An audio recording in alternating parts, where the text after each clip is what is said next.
tentu perhitungannya akan sulit, Ya. tapi bisa diperkirakan polisi mungkin ada berapa jumlah masyarakat yang tertipu karena ini? Untuk Tahun 2015 saja. Untuk di Polda Metro, kita berangkat dari untuk kejadian ini aja ada 19 laporan polisi. Oke. Tapi Itu yang kita kan melapor. nggak tahu karena Ya. memang itu yang melaporkan karena kerugian mereka nih ngutip walaupun 100.000, 150.000 mereka tetap ambil. Jadi kalau itu digabungkan, dikumpulir itu kan bisa sampai jutaan. Berapa keuntungan mereka sehari?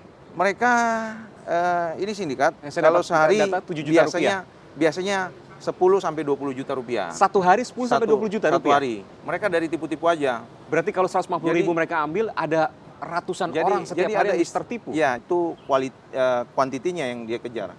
Beda dengan yang terakhir yang kita ungkap itu kualitinya kepada beberapa pejabat atau mengatasnamakan pejabat. Jadi 10 sampai 20 juta rupiah 20 per juta, hari, meskipun tidak setiap hari kabar yang mereka dapatkan.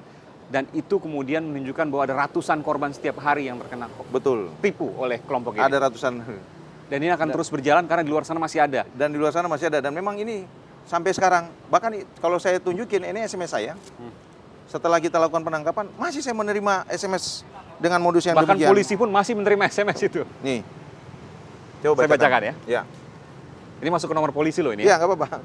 Surat keputusan PT menyebut nama provider, nomor sekian-sekian, menyatakan nomor Anda pemenang keempat undian provider tersebut. Lihat hadiahnya di www.info-hadiah nomor provider, nama provider. Nah, kalau yang ini, yang jelas, ini sebagai bagian edukasi kita kepada masyarakat. Kalau ada nomornya ini, sendernya, nomor telepon, ini sudah A1 atau 1000% ini adalah SMS dari sindikat ini. Kalau nomor telepon biasa? Kalau namanya perusahaan, Excel, itu memang betul dari perusahaan. Ya? Kalau ini jelas, ini adalah sindikat. Kalau perusahaan pasti nomornya tertentu. Ada hotline yang bisa diakses oleh masyarakat ketika mendapatkan hal-hal seperti ini? Sebenarnya hotline kalau di Polda sendiri kita lagi menyiapkan untuk hotline-nya. Yang akan kita siapkan ada Twitter, ada Pet, ada Facebook dan lain-lain yang akan kita siapkan. Ini dari Polres setempat. Ya, ini juga. Ini piket Jatanres. 08, boleh saya bacakan? Boleh. 0813 281 02001. Ya, itu hotline kita. Ini apabila masyarakat masyarakat mendapatkan kejadian yang sama, penipuan. Tapi kalau memang kita kan semuanya terbuka. Kalau memang ada masyarakat yang tinggal di lokasi yang dekat dengan wilayah Polsek setempat atau Polres, silakan juga ke Polres, nggak ada masalah. Oke. Ya. Jadi kemanapun kalau ada indikasi penipuan datang ke sana. Ya. Tentu polisi akan kesulitan ketika ada ratusan korban dan melapor setiap hari. Ya. Ada upaya preventif atau pencegahan yang bisa dilakukan? Tadi saya sampaikan bahwa kita jangan dilihat sebagai pemadam kebakaran.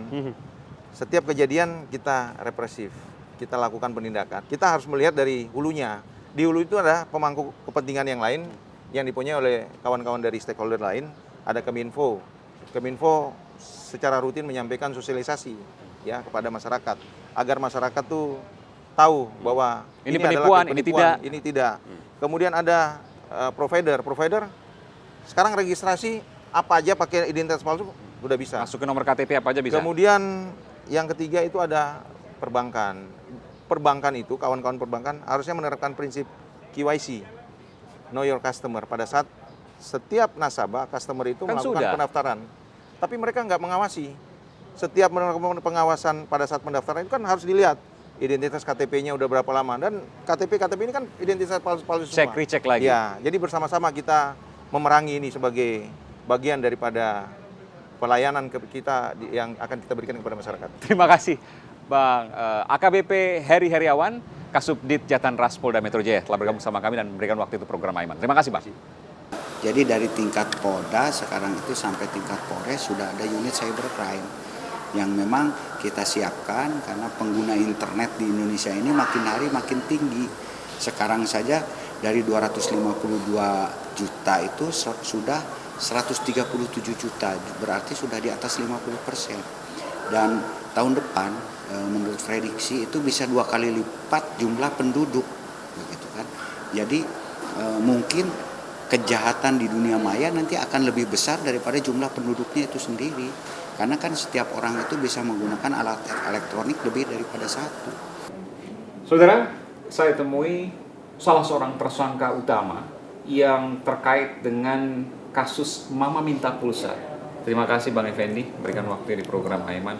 Saya ganggu sebentar, Mang Effendi. Nggak apa-apa. Saya ingin tanya, tolong belikan dulu Mama pulsa di nomor baru Mama. Ini nomornya, sekian-sekian. Sekarang ya, penting banget. Itu kata-kata yang biasa Anda gunakan. Biasa. Siapa yang ciptakan kata-kata itu? Yang dulu-dulu, mungkin dari pihak yang pemain-pemain dulu. Oh, Anda bukan pemain pertama, Bukan. Anda hanya mengikuti yang sudah-sudah. Iya, iya. Kenapa Anda ikuti ini? Kurang tahu. Anda ikut ini karena kan Anda tahu sebelumnya, mungkin Anda kenal para pemain sebelumnya, tetangga atau teman mungkin? Iya, Tetangga atau teman di mana? teman juga di Makassar. Di Makassar, Sulawesi Selatan. Iya. Dan Anda tahu kenapa Anda mau ikut ini karena mereka punya keuntungan yang Iya, besar. iya. Berapa keuntungan Anda? Kalau mengenai masalah keuntungan, kita kan biasanya dapat 2 juta gitu, 3 juta gitu. Kalau Mama minta pulsa ini, kita kan nggak jual, Bang. Mama minta pulsa itu hanya untuk mengisi pulsa. Benar. Selanjutnya apa yang dilakukan Effendi? Cuma yang materinya juga kita pakai kerja yang mau transfer pakai bank apa atau hubungi saya di nomor baru saya ini. Cuma itu. Oh, hubungi saya nomor baru saya ini. Betul. Kalau mau transfer ke nomor sekian bank Betul. sekian. Betul. Kemudian mereka nelfon. Betul. Mereka nelfon, apa yang Effendi lakukan? Kalau itu dari pihak anak-anak yang ngomong, tapi biasanya kalau ada dari pihak janji-janji orang yang mau transfer, terus dia panik atau gimana, biasanya dapat gitu. Berapa dapatnya? Biasanya 3 juta, 4 juta. Maksimal Cuma paling tinggi 7 juta. 7 juta Iya. satu hari. Iya, paling tinggi. Setiap hari dapat? Kalau setiap hari nggak juga. Tapi rata-rata 2-3 juta dapat ya, walaupun kecil. Iya, biasa juga. Tapi sehari loh itu 2-3 juta besar juga. Jadi kalau kita hitung setahun miliaran itu. Enggak juga. Kalau mengenai masalah miliaran enggak juga. Dan uang itu yang digunakan Effendi untuk membeli mobil CR-V, mobil Avanza Veloz yang terbaru, dan rumah dari kayu jati, dan juga beberapa motor mahal. Istri tahu? Benar tahu. Tahu? Iya. Jadi bertahun-tahun istri tahu tidak berkeberatan. Udah dari pihak kemarin sih dia bilang berhenti, tapi belum. Apa yang Anda sampaikan kok mereka mau mentransfer uang sebegitu banyak? Mungkin dari pihak omongan yang misalnya abang mau transferkan, terus dapat SMS yang kayak gitu, makanya kesasar ke kita. Apa yang Anda bilang ke mereka? Perubahan rekening. Perubahan rekening? Iya, tolong ditransfer aja, siapa tahu. Nanti kalau sudah transfer, tolong dikabarin aja. Kalau kecelakaan? Anaknya kecelakaan? Enggak pernah. Hanya dari Kita perubahan kan rekening? Iya, kita kan juga punya hati bang, kalau mengenai masalah yang kecelakaan atau gimana kan. Enggak. Itu bukan dari kelompok Anda? bukan. Jadi dari kelompok Anda, transfer ke sekian-sekian, hanya itu? Iya.